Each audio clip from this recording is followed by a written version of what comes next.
Hi, it's Matt here from Go Green Autos. So in this video I'm going to show you how you change the cabin filter in a right hand drive Nissan E-NV200 or indeed the NV200.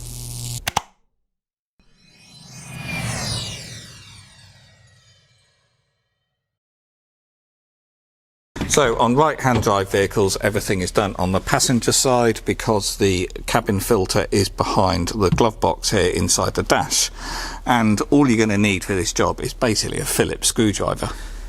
So what you've got to do is remove 3 screws. 2 are there. You can remove the glove box just by pushing the sides in and that will fall out, but it doesn't have to come out. And then the other screw is in the cup holder there.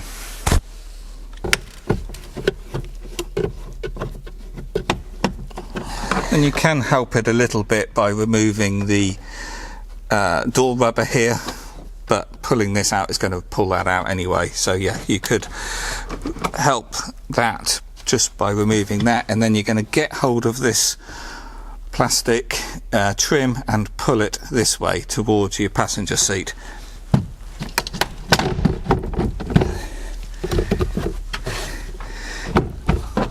Doesn't look like this one's been removed, so I'm going to need 2 hands to get on there and pull that, but yeah, just snaps that way. So this just comes out straight like that. Not ideal doing it in this weather because it is very cold and plastic tends to get quite brittle when it's cold, so you can break clips. But anyway, you've got 3 clips along the top, some on the side here. Let's just shed some light onto it there, and yeah, just clips in along the top, along the side, and then you've got these plastic lugs which just locate in those holes at the bottom. And then once that's out, you can get to the cabin filter, which is up here above the fan, and there is just a vertical panel on the cabin filter housing, and you just squeeze either side, squeeze those 2 towards each other to release the clips either side like that, and then you can get the tray out which holds the cabin filter, and that's there.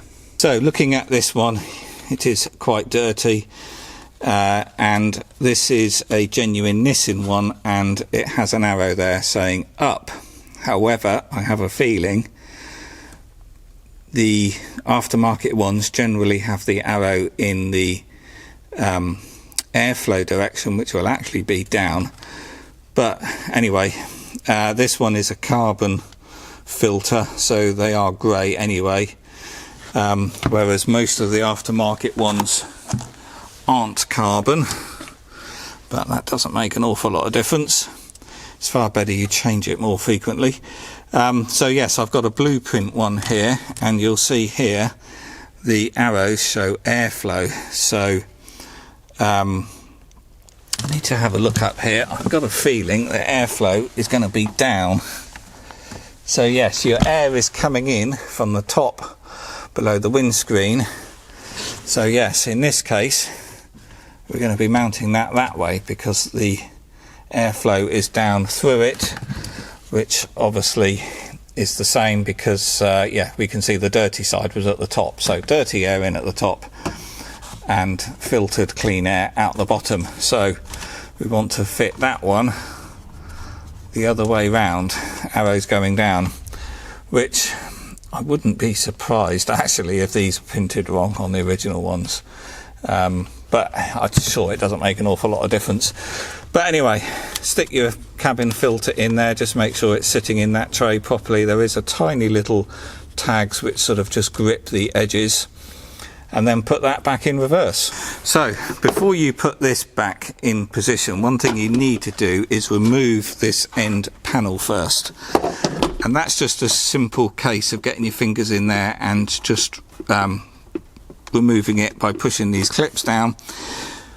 You need to remove that because these clips stick out and catch here, and if you see your van has got a bulge in this panel, it's because someone has banged this back in without removing this first. So remove this panel first, push the whole trim back, and then snap in that panel afterwards, and then put your rubber seal back. And that's how you do it. If you've got a passenger airbag, you'll actually have a switch on here, and that switch protrudes inside quite a bit. I haven't done one with an airbag for a long time. You don't get many passenger airbags on these vans, but when you've got that, you actually need to remove that panel first before you take this off, because that switch is going to stop this coming forward. But you want to loosen this first, because trying to get a tool in here and getting that panel off ruins that panel, and you'll see a lot of them are like that. They're all twisted because people have tried to remove that first. So what you need to do, if you've got the airbag switch there, is pull this out, loosen it, and then you can get your fingers in here and release some clips, and then pop this panel out before you then fully remove that. As I said, it's been a while since I've done one with an airbag, but I'm pretty sure that was the correct way of doing it. Because trying to pop this out while it's in situ without getting a finger behind to loosen the clip does tend to sort of ruin this panel. But not many with airbags, but yeah, it's all very simple to do. So that's it, I think. So if you found this video useful, please do click that thumbs up button on YouTube, because that really does help other people find the channel. Plenty of EV videos on the channel as well, so do look at those and do subscribe if you haven't. And I'll see you on the next one. One final thing to add is you often get spilt liquid around the cup holder here, so before you snap that glove box back in place, it's worth giving this a clean, particularly along this seam, and it's probably worth snapping out the cup holder itself and then putting this under the tap to clean the inside. And also you often get coffee stains and things down this side panel here, so when that's off again, stick that under the tap and give it a good clean. So I'm just putting this back together, and I've just noticed actually the two clips are broken on this end piece of trim, and that's I assume from previous services, probably at Nissan dealers, and that's exactly why you need to remove this before you snap the glove box back, because those two clips get in the way and they've obviously banged this and have broken those off. So simply by removing this before you put the glove box back stops this and makes it an awful lot easier to go back. It just goes back flat, and then you put this in afterwards, and then you find this stays nice and flush and doesn't bulge out like you see so many of them doing.